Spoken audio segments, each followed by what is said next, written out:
नमस्कार, मैं गोपाल मंडल। मेरा यूट्यूब चैनल लाइफ मेकर में आपका स्वागत है। आज मैं भूकंप के बारे में चर्चा करेंगे। आज क्लास 11 ज्योग्राफी का जो चैप्टर है पृथ्वी की आंतरिक संरचना, उसके बारे में जानेंगे। पृथ्वी की आंतरिक संरचना के बारे में जानने के लिए दो साधन है। पहला अप्रत्यक्ष कारक, दूसरा प्रत्यक्ष कारक। अप्रत्यक्ष कारक में ये भूकंप है, यानी भूकंप के माध्यम से हम पृथ्वी के आंतरिक संरचना के बारे में जान सकते हैं। तो दोस्तों, पहले हम देखेंगे कि भूकंप किसे कहते हैं। यानी पृथ्वी में होने वाले कंपन को भूकंप कहते हैं। पृथ्वी में जो कंपन हो रहा है तो तब हम भूकंप कहते हैं, क्योंकि भू का अर्थ होता पृथ्वी और कंपन का अर्थ होता कांपना। यानी पृथ्वी के कंपन को ही हम भूकंप कहते हैं। भूकंप मूल, भूकंप मूल किसके कहते हैं? भूकंप मूल किसे कहते हैं? यानी पृथ्वी के अंदर जहाँ भूकंप का कारण उत्पन्न होता है उसे ही भूकंप मूल कहते हैं।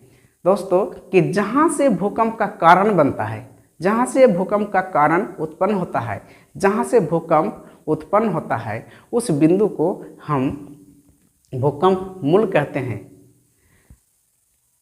अधिकेंद्र, भूकंप मूल के ठीक ऊपर भूपटल पर के जो बिंदु होते हैं, जो सीधे सीधे जो बिंदु होते हैं, भूकंप मूल और भूकंप मूल से ठीक सीधे जो बिंदु होते हैं उसे हम अधिकेंद्र कहते हैं। इसलिए कहा जाता है कि भूकंप मूल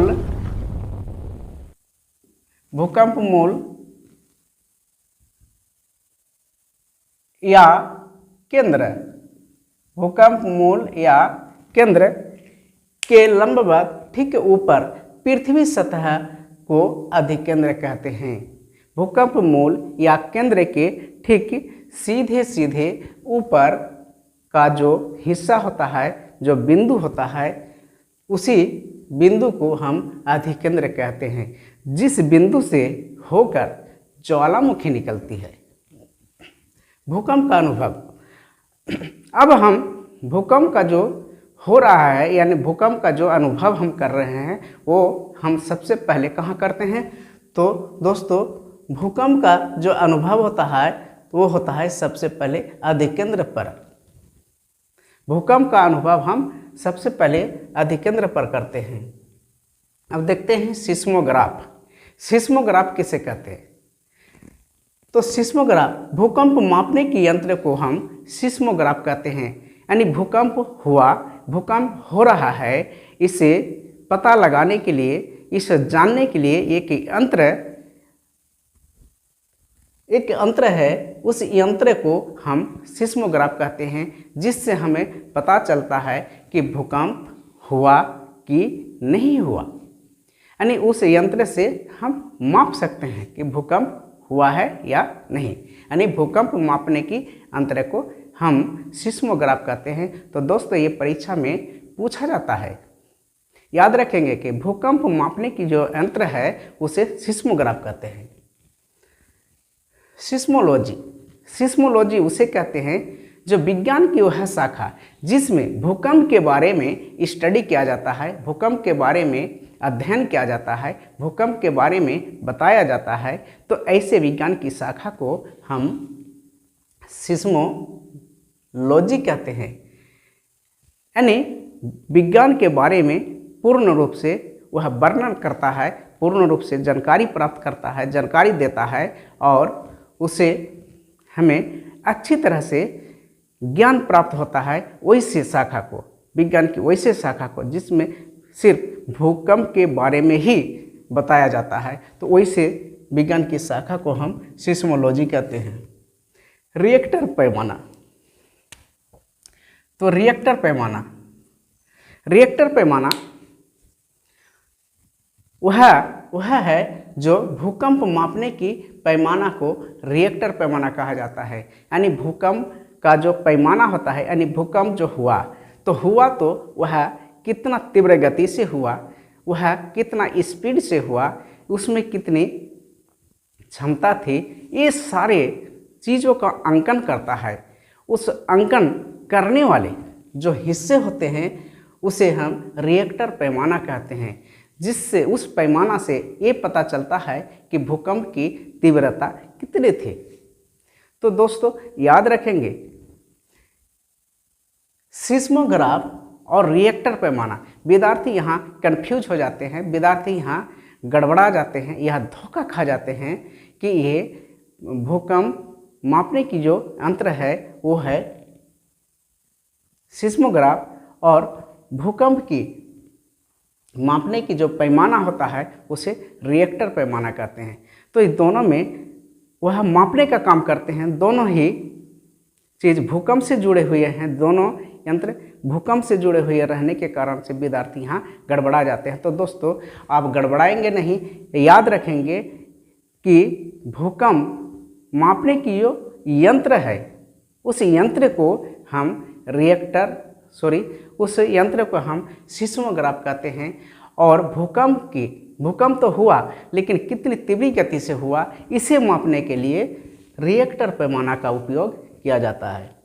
दोस्तों भूकंप के कारक, भूकंप जो होता है इसका क्या कारण है, यानी कोई भी चीज़ जब होता है या परिवर्तन होता है तो उसके पीछे में कुछ ना कुछ कारण जरूर होता है। ठीक उसी प्रकार का भूकंप जो हुआ इसके पीछे में भी कोई कारण है। तो भूकंप के दो कारक है, प्राकृतिक कारक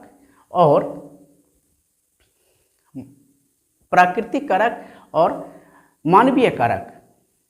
अब प्राकृतिक कारक जो है वो देखेंगे ज्वालामुखी विस्फोट। तो ज्वालामुखी विस्फोट ये प्राकृतिक कारण है।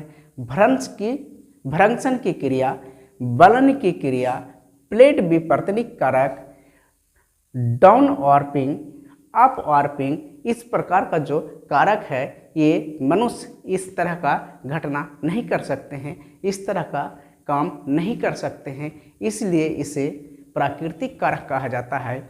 और इन सारे कारणों से भूकंप होता है। अब देखते हैं मानवीय कारक। अब मानवीय कारक में आ जाता है भूमिगत जल और तेल के अत्यधिक निकासी। जब भूमिगत जल हम धरती के नीचे से बहुत अधिक निकालते हैं, खनिज तेल को बहुत अधिक निकालते हैं, उस स्थिति में भूकंप हो जाता है।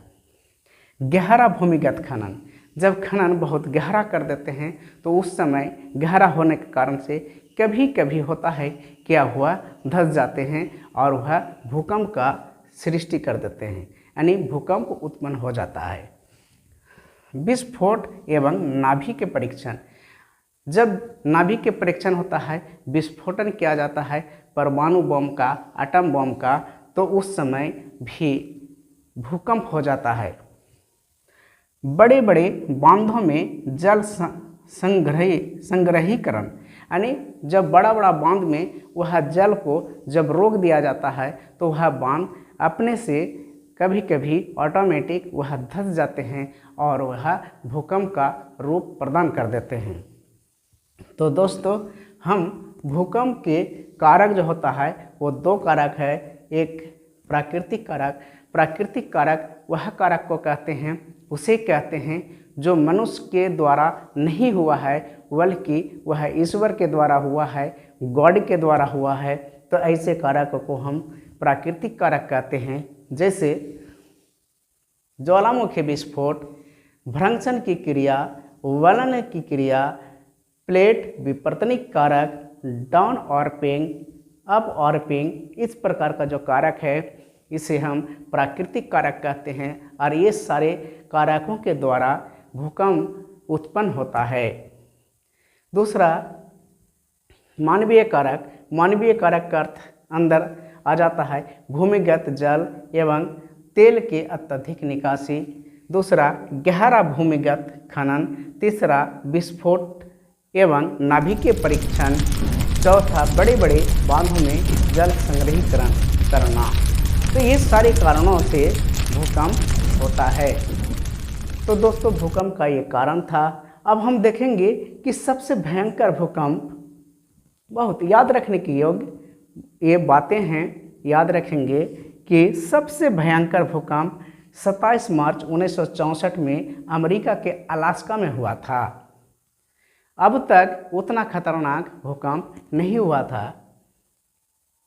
अब तक इतना खतरनाक भूकंप नहीं हुआ है।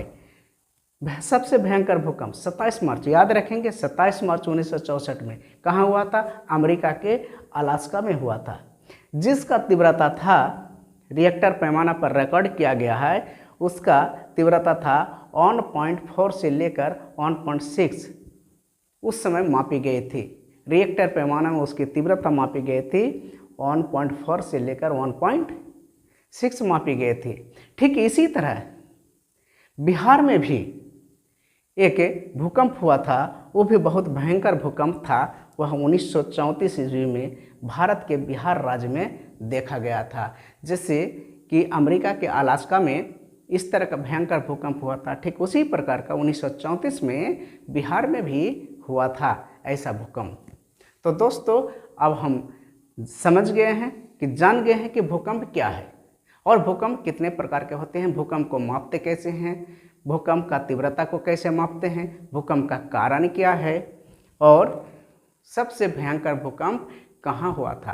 यानी दोस्तों ये पूछा जाता है कि भूकंप को मापने का यंत्र का नाम क्या है, भूकंप का तीव्रता को मापने का यंत्र का नाम क्या है।